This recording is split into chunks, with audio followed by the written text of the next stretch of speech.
अगमई हर दिया दूब पातरना, अगमई हर दिया दूब पातरना, अगमई हर दिया दूब पातरना, अगमई हर दिया दूब पातरना, अगमई कौने बाबा हरदी चढ़ावे लेना, अगमई कौने बाबा हरदी चढ़ावे लेना, अगमई कौने बाबा हरदी चढ़ावे लेना, अगमई ऊहे बाबा हरदी चढ़ावे लेना, अगमई ऊहे बाबा हरदी चढ़ावे लेना, अगमई हर दिया दूब पातरना, अगमई हर दिया दूब पातरना। जहाँ हर सुर में बसती हैं परंपराएं और हर रस्मों में छुपा होता है अपनों का प्यार, हम भी 16 संस्कार के उस पड़ाव पर आ पहुँचे हैं जिसका नाम है विवाह संस्कार। नमस्कार, प्रणाम, बहुत बहुत स्वागत अभिनंदन करती हूँ मैं कीर्ति चौरसिया आपके अपने इस सुरीले कार्यक्रम में, जिसकी माटी की गीतों में है दम और जिसको प्यार से हम सभी कहते हैं संस्कारों की सरगम। विवाह संस्कार जीवन का वो ठहराव है जहाँ पर दो आत्माएं ही नहीं बल्कि दो परिवार, दो संस्कृतियाँ आपस में एक नए बंधन में बंध जाती हैं। विवाह संस्कार जीवन की वह शुरुआत है जहाँ से परिवार आगे बढ़ता है। एक तरफ बेटी की विदाई का दुख होता है तो दूसरी तरफ दूसरे घर में नई बहू के आने की खुशियाँ होती हैं। तो चलिए हम भी अपने इस कार्यक्रम के माध्यम से आपको रूबरू कराते हैं 16 संस्कार के इन सुंदर सुंदर गीतों और उनसे जुड़े सभी रस्मों के गीतों से। दोस्तों, विवाह संस्कार में एक रस्म निभाई जाती है जो है तेल पूजन।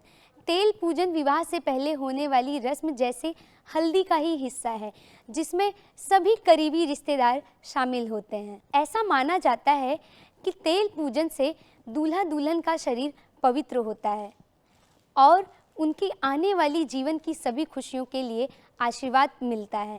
तेल पूजन अपने अपने क्षेत्र में अपनी अपनी परंपराओं के अनुसार मनाए जाते हैं।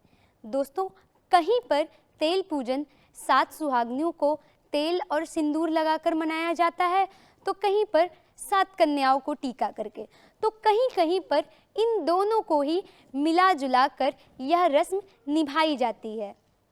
तो आइए अब देर न करते हुए हम आपको ले चलते हैं अपने पहले गीत की ओर।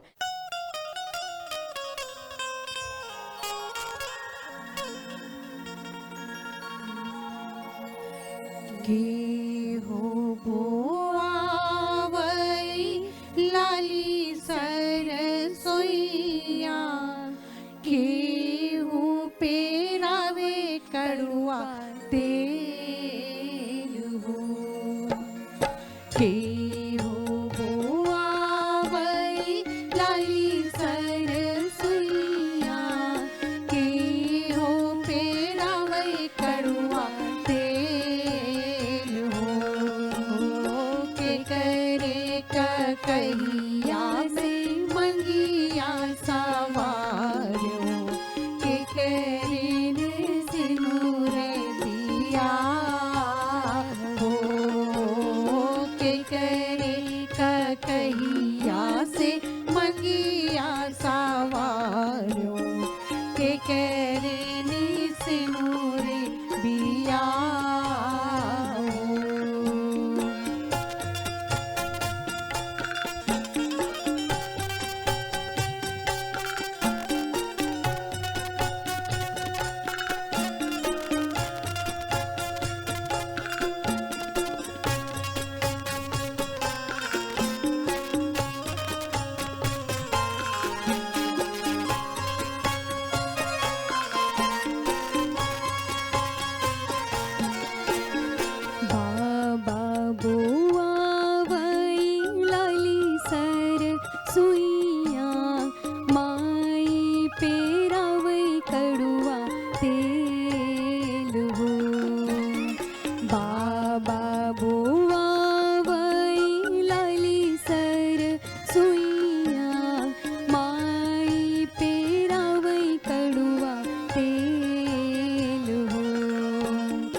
पटहर के सिनुरे बियाह हो, भैया के ककहिया से मंगिया सवारी, पटहर के सिनुरे बियाह हो।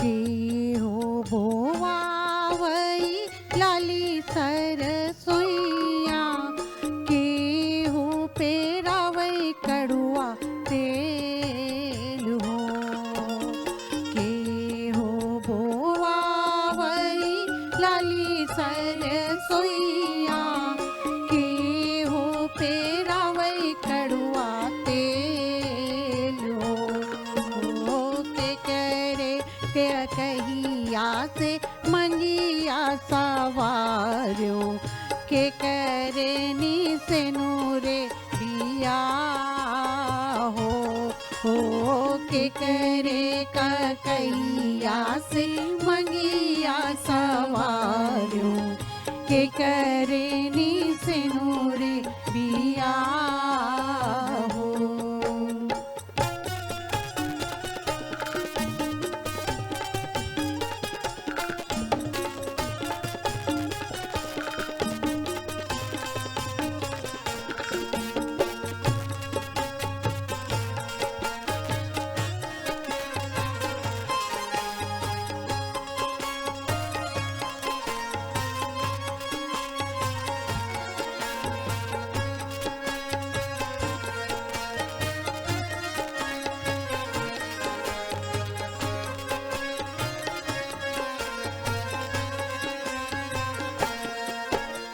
भैया बोआवई लाली सरसोईया, भौजी पेरावई कड़ुआ तेल हो, भैया बोआवई लाली सरसोईया, भौजी पेरावई कड़ुआ तेल हो, भैया के ककहिया से मंगिया सवारो, पटहर के सिनुरे बियाह हो, भैया के ककहिया से मंगिया सवारो, पटहर के सिनुरे बियाह हो।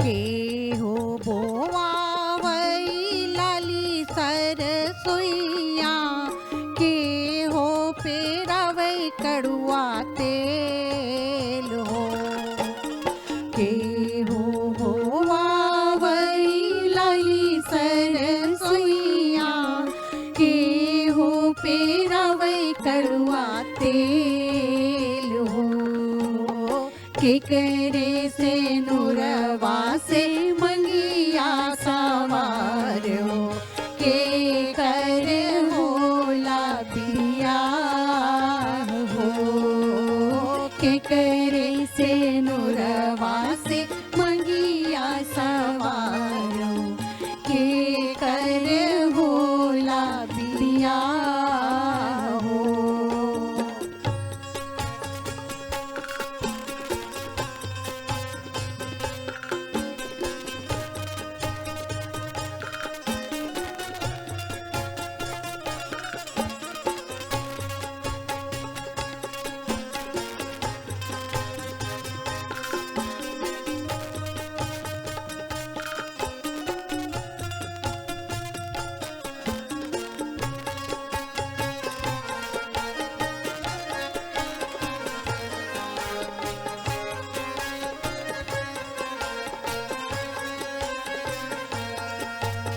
राजा जनक बोवे लाली सरसोईया, रानी पेरावे कड़ुआ तेल हो। राजा जनक बोवे लाली सरसोईया, रानी पेरावे कड़ुआ तेल हो। राम के सिंदूरा से मंगिया भराए, सीता के होला बिया हो। राम के सिंदूरा से मंगिया भराए, सीता के होला बिया हो। सीता के होला बिया हो। सीता के होला बिया हो। वाह, अल्पना जी ने कितना सुंदर गीत सुनाया है। दोस्तों, आइए आगे बढ़ते हैं और आपको ले चलते हैं हल्दी रस्म की ओर। यह विवाह में होने वाला एक सबसे सुंदर समारोह है जिसमें घर के सभी सदस्य और बड़े बुजुर्ग शामिल होते हैं। दोस्तों, विवाह संस्कार में होने वाला यह सबसे शुभ समारोह है जिसमें घर के सभी बड़े इकट्ठा होकर अपना अपना आशीर्वाद नए जोड़े को देते हैं।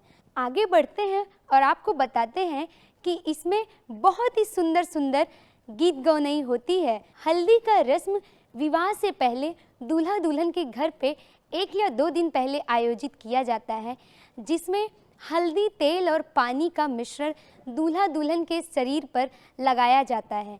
ऐसा माना जाता है कि इससे नए जोड़े की त्वचा निखरती है, आशीर्वाद मिलता है और नकारात्मकता दूर होती है।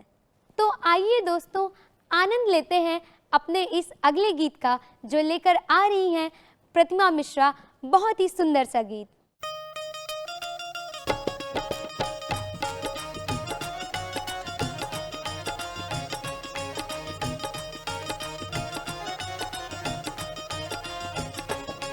पिसा हो अम्मा धीरे धीरे, हरदी के गांठ हो। पिसा हो अम्मा धीरे धीरे, हरदी के गांठ हो। पिसा हो अम्मा धीरे धीरे।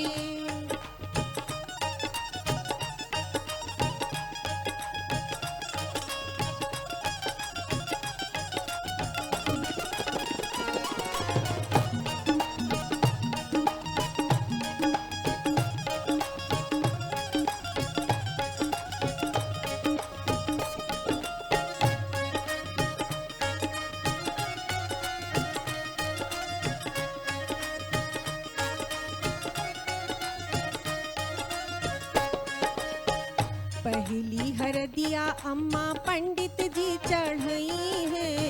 पहली हरदिया अम्मा पंडित जी चढ़ई है। पंडित जी चढ़ई है अम्मा, पंडित जी चढ़ई है। पंडित जी चढ़ई है अम्मा, पंडित जी चढ़ई है। फिर तू लगई हा अम्मा, फिर तू लगई हा अम्मा, बाबूजी के साथ हो। पिसा हो अम्मा धीरे धीरे, हरदी के गांठ हो। पिसा हो अम्मा धीरे धीरे, हरदी के गांठ हो। पिसा हो अम्मा धीरे धीरे।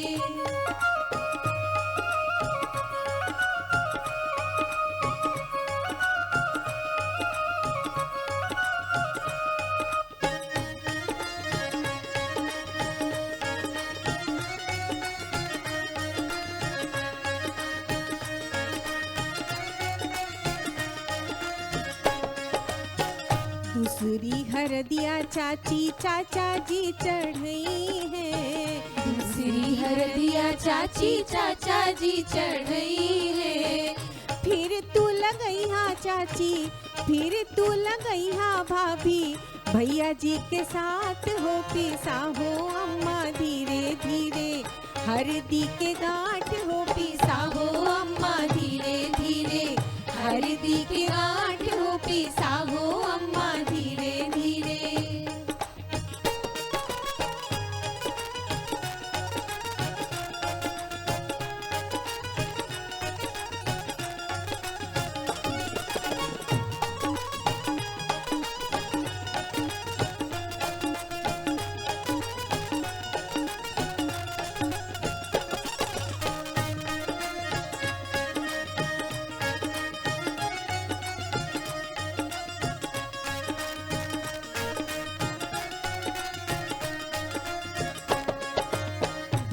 तीसरी हरदिया बुआ फूफा जी चढ़ई है। तीसरी हरदिया बुआ फूफा जी चढ़ई है। तीसरी हरदिया बुआ फूफा जी चढ़ई है। फूफा जी चढ़ई है, बुआ फूफा जी चढ़ई है। फिर तू लगैहा बुआ, फिर तू लगैहा दीदी, फिर तू लगैहा दीदी। जीजा जी के साथ हो पिसा हो अम्मा धीरे धीरे। हरदी के गांठ हो पिसा हो अम्मा धीरे धीरे। हरदी के गांठ हो पिसा हो अम्मा धीरे धीरे। हरदी के गांठ हो पिसा हो अम्मा धीरे धीरे। हरदी के गांठ हो पिसा हो अम्मा धीरे धीरे। हरदी के गांठ हो पिसा हो अम्मा धीरे धीरे। हरदी के गांठ हो पिसा हो अम्मा धीरे धीरे। हरदी के गांठ हो पिसा हो अम्मा धीरे धीरे। हरदी के गांठ हो पिसा हो अम्मा धीरे धीरे। हरदी के गांठ हो पिसा हो अम्मा धीरे धीरे। हरी हरी दुबिया पियर हरदी, हरी हरी दुबिया पियर हरदी। पंडित अंगना में आई के चढ़ाई हरदी। पंडित अंगना में आई के चढ़ाई हरदी। दोस्तों, समय के साथ सब कुछ परिवर्तित हुआ, लेकिन जिसमें परिवर्तन आज तक नहीं हुआ वो है हमारी परंपरा। हाँ, थोड़ा सा परिवर्तन उसके निभाने में हुआ, गीतों के बोल में हुआ, लेकिन भाव आज भी वही है। इसीलिए तो हमारा कार्यक्रम बहुत ही विशेष है, क्योंकि यह आपको सीधे ले जाता है उन पुरानी परंपराओं के बीच में जहाँ से सभी संस्कृतियों का जन्म हुआ है। तो दोस्तों, आपने अभी तक कितने सुंदर सुंदर पारंपरिक रस्मों के गीत सुने हैं। आइए दोस्तों, आनंद लेते हैं इस हल्दी के रस्म का सुंदर सा गीत।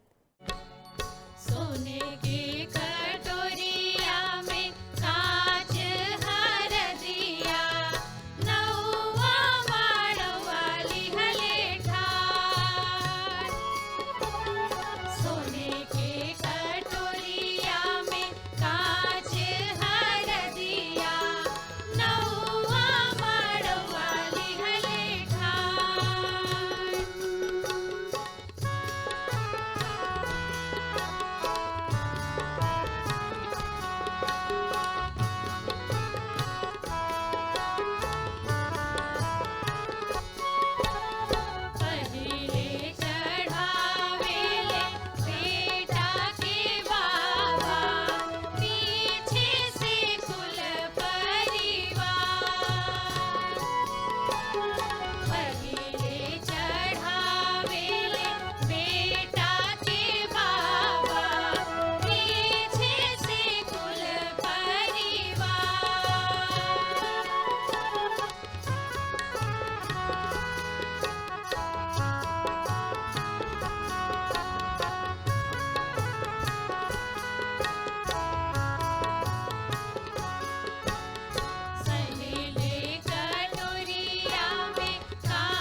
सुंदर गीत।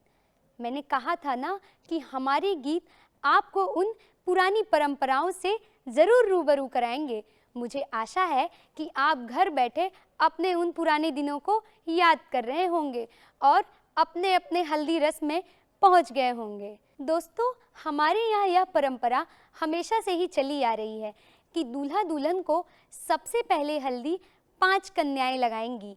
उसके बाद घर की बुआ, चाची, दादी, नानी या सभी सुहागनें बारी बारी करके हल्दी लगाएंगी।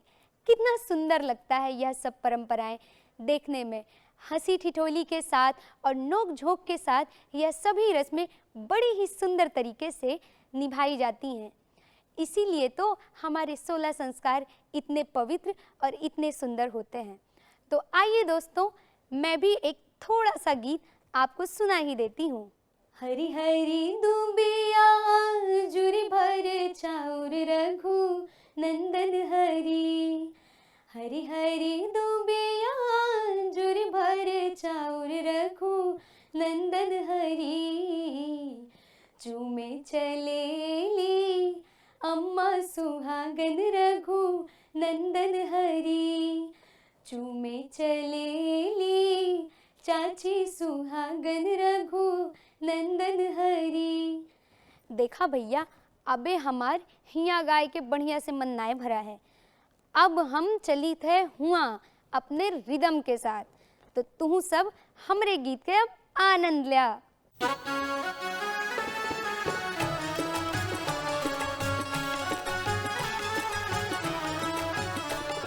लगाओ सखियों, लगाओ सखियों हल्दी धीरे धीरे, लगाओ सखियों हल्दी धीरे धीरे, लगाओ सखियों हल्दी धीरे धीरे, हल्दी धीरे धीरे, हल्दी धीरे धीरे, हल्दी धीरे धीरे, हल्दी धीरे धीरे, लगाओ सखियों हल्दी धीरे धीरे, लगाओ सखियों हल्दी धीरे धीरे।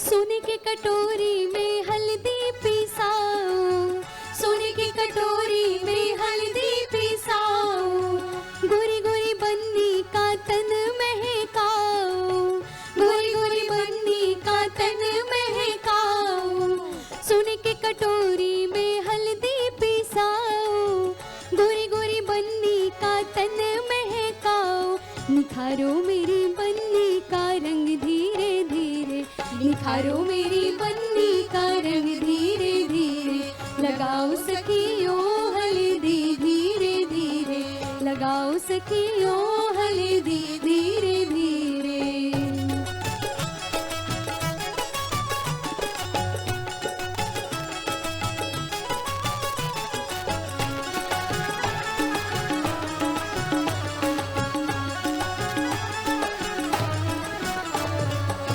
बुआ सुहागन हल्दी लगाए, बुआ सुहागन हल्दी लगाए, भाभी सुहागन हल्दी लगाए, भाभी सुहागन हल्दी लगाए, बुआ सुहागन हल्दी लगाए, हल्दी लगाए, हाँ हल्दी लगाए, सुनाओ सखियों, सुनाओ सखियों, सुनाओ सखियों मंगल गीत धीरे, सुनाओ सखियों मंगल गीत धीरे, लगाओ सखियों हल्दी धीरे धीरे।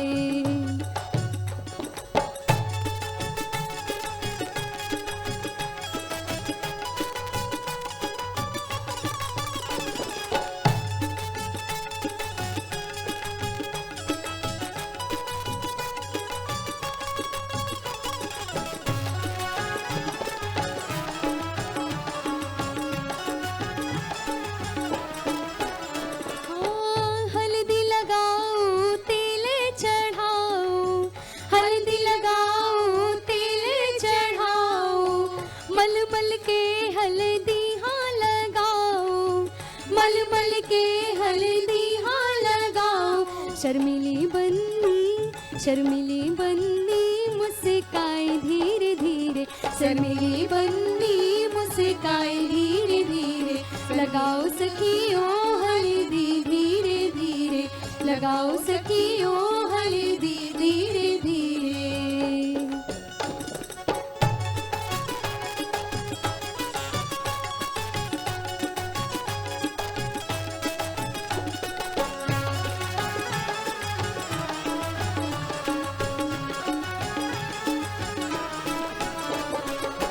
गजरा लगाओ गजरा सजाओ, गजरा लगाओ गजरा सजाओ, हीरे मोती के हार पहनाओ, हीरे मोती के हार पहनाओ, हार पहनाओ हाँ सुंदर बनाओ, हार पहनाओ हाँ सुंदर बनाओ, पहनाओ सखियों, पहनाओ सखियों कंगन धीरे धीरे, पहनाओ सखियों कंगन धीरे धीरे, लगाओ सखियों हल्दी धीरे धीरे, लगाओ सखियों हल्दी धीरे धीरे, हल्दी धीरे धीरे, हल्दी धीरे धीरे, हल्दी धीरे धीरे, हल्दी धीरे धीरे, लगाओ सखियों हल्दी धीरे धीरे, लगाओ सखियों हल्दी धीरे धीरे, लगाओ सखियों, लगाओ सखियों, लगाओ सखियों हल्दी धीरे धीरे। हाँ, हल्दी धीरे धीरे, हल्दी धीरे धीरे, हल्दी धीरे धीरे, हल्दी धीरे धीरे, लगाओ सखियों, लगाओ सखियों हल्दी धीरे धीरे, लगाओ सखियों हल्दी धीरे धीरे, लगाओ सखियों हल्दी धीरे धीरे। हाँ तो भैया जल्दी जल्दी बताइए मेरा ये गाना आप सभी को कैसा लगा। मुझे लगता है मुझे तो गा के बहुत मज़ा आया, तो मुझे लगता है आप सभी को भी बहुत पसंद आया होगा मेरा गाना। कितना सुंदर लग रहा है ना आज का अंक। ऐसा लग रहा है कि हम किसी के हल्दी समारोह में पहुंच गए हैं और हमारे ही सामने दूल्हा दुल्हन को हल्दी लग रही है और हम सुंदर सुंदर उनके लिए गीत गा रहे हैं। दोस्तों आगे बढ़ते हैं और आपको बताते हैं कि हमारे पूर्वांचल में एक रस्म और निभाई जाती है जिसका नाम है चुमावन। यह रस्म हल्दी के बाद होती है। अब आप सोच रहे होंगे कि यह चुमावन क्या है। दोस्तों हम आपको बता दें, दूल्हा और दुल्हन को हल्दी के बाद हाथों में यानी उनके अंजरी में चावल और उसके ऊपर गुड़ रखते हैं और उनको माड़ों में बैठाया जाता है। फिर 5 कन्याओं द्वारा उनका चुमावन किया जाता है। चुमावन के लिए सोने या चांदी का आभूषण और साथ में दूब का प्रयोग होता है। अरे दूब यानी घास, हरी घास बहुत ही पवित्र मानी जाती है। दोस्तों चुमावन का यह रस्म दूल्हा दुल्हन के पैर, घुटने, कंधे से होते हुए माथे को स्पर्श कराकर 5 बार कन्याएं करती हैं। हाँ तो भैया यही है चुमावन। तो चलिए बातों से ही नहीं, हम आपको गीत से भी चुमावन का दर्शन कराते हैं। चलिए आनंद लेते हैं अब अगले गीत का, जो लेकर आ रही हैं शुभी श्रीवास्तव। बहुत ही प्यारा सा चुमावन का गीत। होला चुमावन आज देखो रे सखी, सिया रघुबर के। होला चुमावन आज देखो रे सखी, सिया रघुबर के। होला चुमावन आज देखो रे सखी, सिया रघुबर के। होला चुमावन आज देखो रे सखी, सिया रघुबर के। होला चुमावन आज देखो रे सखी, सिया रघुबर के। होला चुमावन आज देखो रे सखी,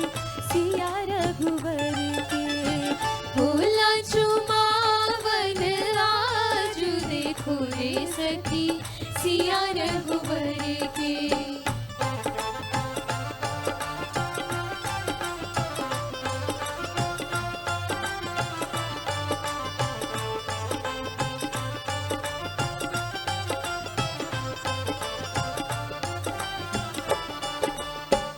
दादी छुमावेली अनधन लुटावेली, दादी चुमावेली अनधन लुटावेली, दादी छुमावेली अनधन लुटावेली, दादी चुमावेली अनधन लुटावेली, अम्मा लुटावे हीरा लाल देखो रे सखी सिया रघुवर के।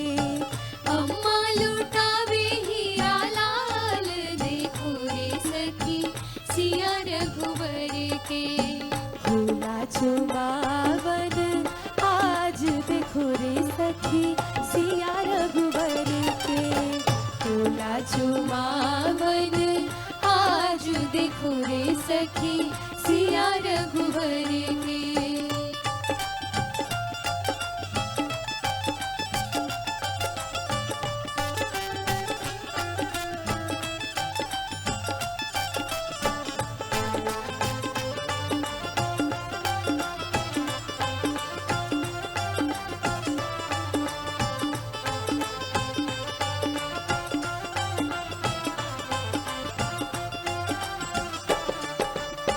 चाची चुमावेली अनधन लुटावेली, चाची चुमावेली अनधन लुटावेली, चाची चुमावेली अनधन लुटावेली, चाची चुमावेली अनधन लुटावेली, बुआ बुआ लुटावे हीरा लाल देखो रे सखी सिया रघुवर के। बुआ लुटावे हीरा लाल देखो रे सखी सिया रघुवर के। होला चुमावन आज देखो रे सखी सिया रघुवर के। होला चुमावन आज देखो रे सखी सिया रघुवर के।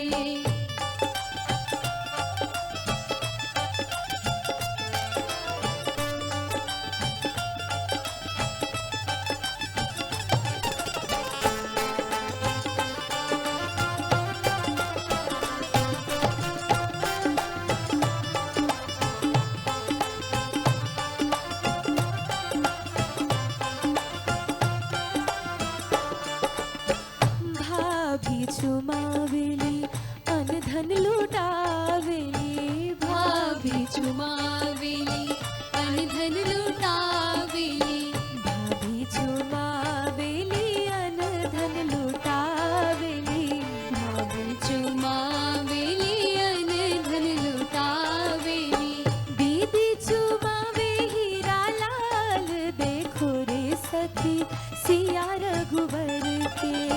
दीदी लुटावे हीरा लाल देखो रे सखी सिया रघुवर के। होला चुमावन आज देखो रे सखी सिया रघुवर के। होला चुमावन आज देखो रे सखी सिया रघुवर के। होला चुमावन आज देखो रे सखी सिया रघुवर के। होला चुमावन आज देखो रे सखी सिया रघुवर के। देखो रे सखी सिया रघुवर के। देखो रे सखी सिया रघुवर के।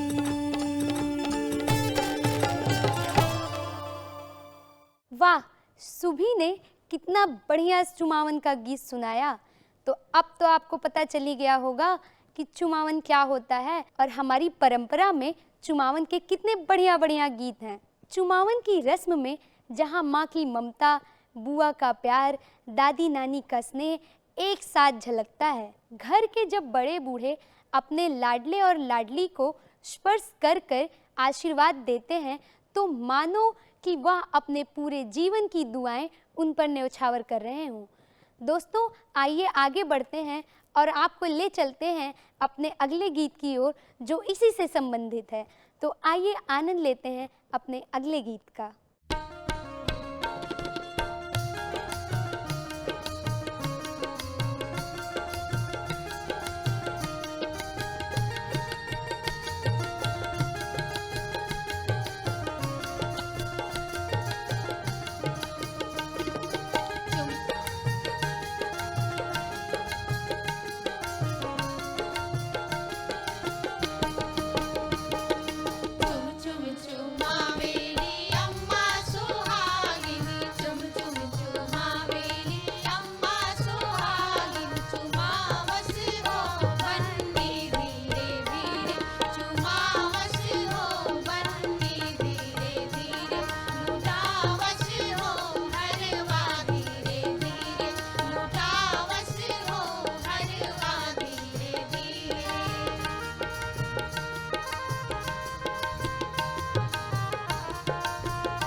संस्कारों की इस मधुर सरगम में आज हमने देखा हंसी खुशी से भरे रिश्तों के अनुपम संगम को।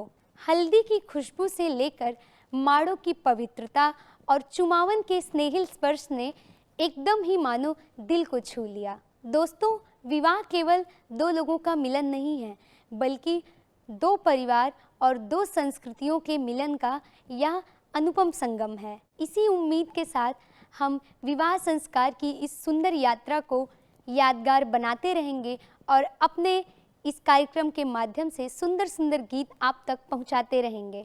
अभी के लिए मुझे दीजिए आज्ञा। अगले अंक में आपसे फिर मुलाकात होगी। देखते रहिए जिसकी माटी की गीतों में है दम और जिसको प्यार से सभी कहते हैं संस्कारों की सरगम।